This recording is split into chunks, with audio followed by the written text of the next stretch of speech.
नमस्कार, मेरा नाम ज्ञानेश्वर है और आप देख रहे हैं लाइव विथ। देखिए, आज बिहार ने इतिहास लिखा है। देश का विपक्ष एक हो रहा है और बिहार इसका गवाह बना है। 15 पार्टियां, कई मुख्यमंत्री, नीतीश कुमार ने न्योता दिया और सारे बिहार आ गए। राहुल गांधी भी, मल्लिकार्जुन खड़गे भी। देखिए, चर्चा हुई है यूपीए के चेयरपर्सन के तौर पर व्यक्ति की, नीतीश कुमार की, और कॉमन मिनिमम प्रोग्राम की। और कहा जा रहा है कि अब मोदी से और केंद्र की सत्ता से सवाल पूछेगा विपक्ष। तो मेरे साथ न्यूज रूम में हैं जाने माने political analyst doctor Sanjay Kumar ji, आपका स्वागत है। जी जी नमस्कार। क्या अब मोदी की सरकार को जवाब देना होगा? क्योंकि अब तक हम ये देखते हैं कि सरकार मुद्दों से भटक जाती है। वह बात हिंदू, मुस्लिम, मठ, मंदिर, मस्जिद या फिर मुस्लिमों का आरक्षण, ऐसे ही मुद्दों के इर्द गिर्द जनता को घेरे रखना चाहती है। लेकिन आज विपक्ष ने कहा कॉमन मिनिमम प्रोग्राम बनाएंगे और सवाल पूछेंगे। तो क्या विपक्ष 1977 की तरह मजबूत होता दिख रहा है और मोदी सरकार को घुटने के बल पर लाएगा कि आपको जनता के सवालों का जवाब भी देना होगा? निश्चित रूप से जी। जब विपक्ष मजबूत होगा जी, और मजबूत होकर के जब मजबूती के साथ जो इनसे चीजें छूट रही हैं और अगर कहीं ना कहीं दूसरी तरफ भटकाने की ये कोशिश करते हैं, जो मौलिक सवाल हैं उन मौलिक सवालों से जिसके लिए जनता इनको चुन करके भेजी है, चूंकि विपक्ष खंड खंड में बटा हुआ था, कहीं क्षेत्रवाद में, कहीं कोई राष्ट्रीय फलक पर है तो उनका कोई कोऑर्डिनेशन नहीं बन पा रहा था। एक बड़ी पहल हुई और अगर विपक्ष गोलबंद होता है और गोलबंद होकर के जो सवाल हैं, सवाल तो जनता के हैं, लेकिन वो जनता के सवाल को विपक्ष मजबूती से पूछ नहीं पा रहा था। लेकिन जब जो गोलबंदी दिखी है इसी बिहार की धरती पर, इस जेपी की धरती पर, वो गोलबंदी तो लगता है कि जब ये मजबूत होकर के सवाल करेंगे तो सवालों से बीजेपी भाग नहीं सकती है, या जो सत्ता में बैठे हुए लोग हैं वो भाग नहीं सकते हैं। क्योंकि अभी तक तो सवाल को डिस्ट्रैक्ट कर देते थे, बल्कि जब इनसे सवाल पूछा जाता था तो ये कहीं और इशारा कर देते सवाल का जवाब मिलता था, आम कैसे खाते हैं, मोर को दाना कैसे देते हैं। लेकिन जो मौलिक सवाल की बात कर रहे हैं, उन मौलिक सवालों का क्या? हाँ बिल्कुल, वही तो मैं कह रहा हूं कि जो मौलिक सवाल है, अब सवाल, चूंकि इन्होंने ही जनता को वो सपना दिखाया था कि हम हर साल 2 करोड़ लोगों को रोजगार देंगे, लेकिन सवाल इनसे जब पूछे जाते थे, रोजगार का जब सवाल मुखर होकर के विपक्ष पूछता था तो ये भटका देते थे। लेकिन जिस तरह से विपक्षी एकता की पटकथा लिखी गई बिहार में और वो आकार लेते हुए दिखता है, तो अब ये सवाल का जवाब तो देना होगा कि अब तो आपको हमने 9 साल दिया, जनता ने ही 9 साल दिया, अब जनता का ही जवाब आप दे दीजिए, ताकि हम जब चुनाव में जाएंगे तो कहेंगे कि हाँ सत्ता पक्ष ने जवाब दे दिया है। लेकिन अगर जवाब आप नहीं देंगे तब तक विपक्ष मजबूती से आपसे सवाल पूछते रहेगा। ये तो एक मौलिकता दिखती है कि ये होगा। जो महंगाई का सवाल है, भाई जब आप महंगाई के सवाल पर आप जब पार्लियामेंट से लेकर के और सड़क तक आते थे, सिलेंडर लेकर जाते थे और सिलेंडर लेकर के जाते थे, तो वो सवाल तो विपक्ष के पास है कि जिस तरह से महंगाई से चरमरा रही है व्यवस्था, जो middle class, low middle class जो है वो उसके जेब में पैसे नहीं रह गए जो अपनी जरूरतों को पूरा कर सके। इन सवालों को लेकर के जब घेरेगी तो आप बच नहीं सकते हैं, भाग नहीं सकते। कारण तो बताना होगा कि अगर अंतरराष्ट्रीय स्तर पर पेट्रोलियम की कीमतें गिर रही है, डीजल और पेट्रोल जो है वो क्रूड ऑयल के तौर पर देखिए उसकी कीमतें गिर रही है, फिर भारत में क्यों बढ़ रही है? भाई जवाब तो देना होगा। आपने तो पहली बार कह दिया कि हम इससे वेलफेयर स्कीम चलाते हैं, इससे योजनाएं हम आकार देते हैं, तो बता तो दीजिए कि 9 साल में क्या इन्हीं जनता के ऊपर बोझ डाल डाल के आप कल्याणकारी योजनाओं को आकार दे रहे हैं? और अगर ये सवाल मजबूती के साथ विपक्ष पूछेगा, चाहे वो पार्लियामेंट में पूछे चाहे वो सड़क पर पूछे, तो ये भाग नहीं सकते, इनको जवाब तो अब देना होगा। नहीं, महिलाओं का सवाल भी एक बड़ा सवाल बनकर उभरा पिछले दिनों, आपने देखा जी, और वहां भी जवाब नहीं दिया गया। अब बिल्कुल बिल्कुल वही तो मैं कह रहा हूं, वो देश की बेटियां थी और देश की बेटियां आज भी मैं जानता हूं कि जिस तरह की हमारी सांस्कृतिक विरासत है उसमें बेटियां बहुत आगे बढ़ करके अपने चीजों पर जो आरोप उन पर लगते हैं उसको वो नहीं सार्वजनिक तौर पर रख पाती है। वो बेटियां जाकर के बताई और बताने के बाद सुप्रीम कोर्ट ने भी कहा कि अगर ये आरोप लगा रही है तो इनका एफआईआर दर्ज कीजिए। और एफआईआर दर्ज करने के बाद भी जब आप उनकी आवाज को आप नहीं सुन पाए तो विपक्ष की आवाज तो आप सुनिएगा ना। ठीक है, वो कुछ बेटियां थी जिनकी आवाज को कहीं ना कहीं दबा दी गई, लेकिन जब पूरा विपक्ष उन बेटियों की आवाज बनकर के जब आपसे सवाल पूछेगा तो सवाल का जवाब तो देना होगा। या तो आप सवाल का जवाब मत दीजिए, भाग जाइए, या जवाब देना होगा। तो विपक्ष की गोलबंदी, लोकतंत्र का जो तकाजा था, यही इसी का फायदा तो सत्ता लेता है। जब विपक्ष मजबूत होता है तो सत्ता को निरंकुश नहीं होने देता है।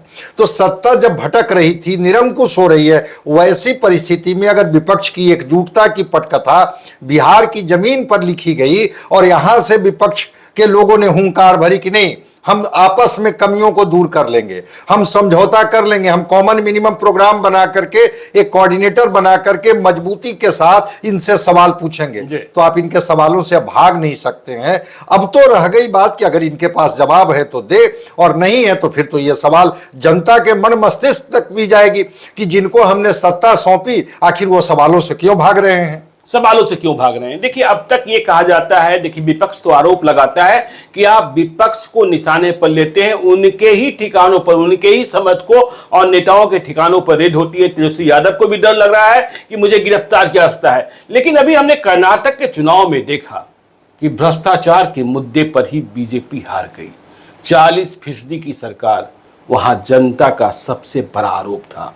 तो अब तो भ्रष्टाचार, इस पर भी बीजेपी गिरती दिख रही है। बिल्कुल जी, बिल्कुल बिल्कुल, ये तो एस्टेब्लिश कर दिया ना जब वो पेटीएम के शक्ल पर वो चस्पाया गया कि भाई राज्य के मुख्यमंत्री को आप 40% कमीशन दीजिए और काम लीजिए। क्या वो जनता को अगर ये मुद्दे कनेक्ट नहीं करती तो शायद वहां बीजेपी नहीं हारती और कांग्रेस नहीं जीतती। जनता इन चीजों को समझी। तो आप ये नहीं कह सकते हैं कि भ्रष्टाचार की जड़ें केवल वही हैं। जिस भ्रष्टाचार को लेकर के आप दूसरे तरफ इशारा कर रहे थे, कर्नाटक तो उसका गवाह बना कि भ्रष्टाचारी मुख्यमंत्री पर जब लोगों ने मुहर नहीं लगाई तो आप वो चुनाव हार गए और कांग्रेस को सत्ता सौंपी गई। तो आप ये नहीं कह सकते हैं कि केवल भ्रष्टाचार वही है। मैं ये नहीं कहता हूं कि इस देश में पक्ष हो विपक्ष हो, जिन पर भी भ्रष्टाचार के आरोप लगता है उनको आप चेक एंड बैलेंस मत कीजिए, उनके लिए आपके पास जो एजेंसी है उनको आप मत भेजिए, लेकिन उसमें पारदर्शिता होनी चाहिए।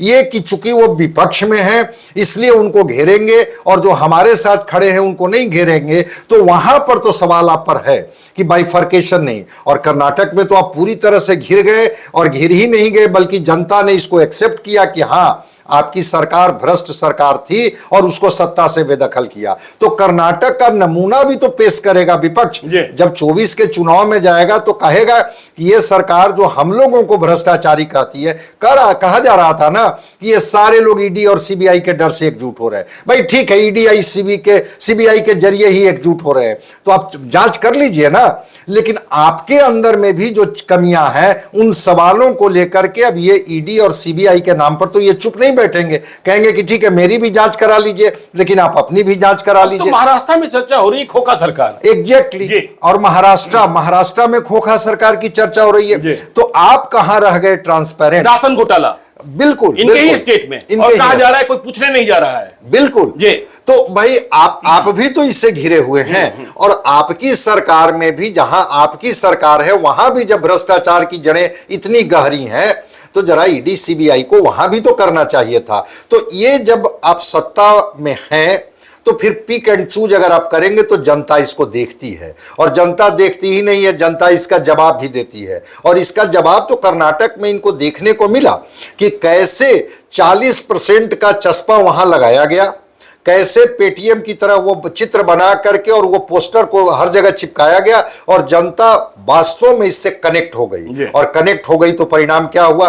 तो जो भी खोखा की बात हो रही है, राशन घोटाला की बात हो रही है, जितने भी तरह के आरोप आपकी सरकार पर भी है, आप इसको नहीं कह सकते हैं कि भ्रष्टाचार केवल उधर है, हम भ्रष्टाचार से बिल्कुल परे हैं। आपकी भी जहां सरकारें हैं वह भी भ्रष्टाचार में डूबी हुई दिखती हैं। आप या नहीं डूबी हुई हैं तो आप जवाब दे दीजिए। यही सवाल तो विपक्ष आपसे पूछ रहा है कि भाई आपके लोगों पर क्या सब लोग दूध के धुले हुए हैं, और इधर आप सबको भ्रष्टाचारी कह के डिमोरलाइज करते हैं। तो 9 साल के कालखंड के बाद अगर सत्ता ने बहुत कुछ नहीं ट्रांसपेरेंट कर पाई, तो सवाल आपसे भी हैं और विपक्ष सवाल पूछेगा, जवाब आप देंगे या जवाब से आप भागेंगे। मतलब आज की बैठक का फलाफल तो यह है कि विपक्ष अब सवाल पूछेगा और आपको जवाब देने के लिए मजबूर करना होगा। ये लोकतंत्र की खूबसूरती भी है। बिल्कुल जी बिल्कुल बिल्कुल, मैं तो कह रहा हूं ना कि ये सवाल तो जनता के, लोकतंत्र में यही लोहिया कहते थे कि जिस दिन सड़कें सूनी हो जाएगी, संसद आवारा हो जाएगी।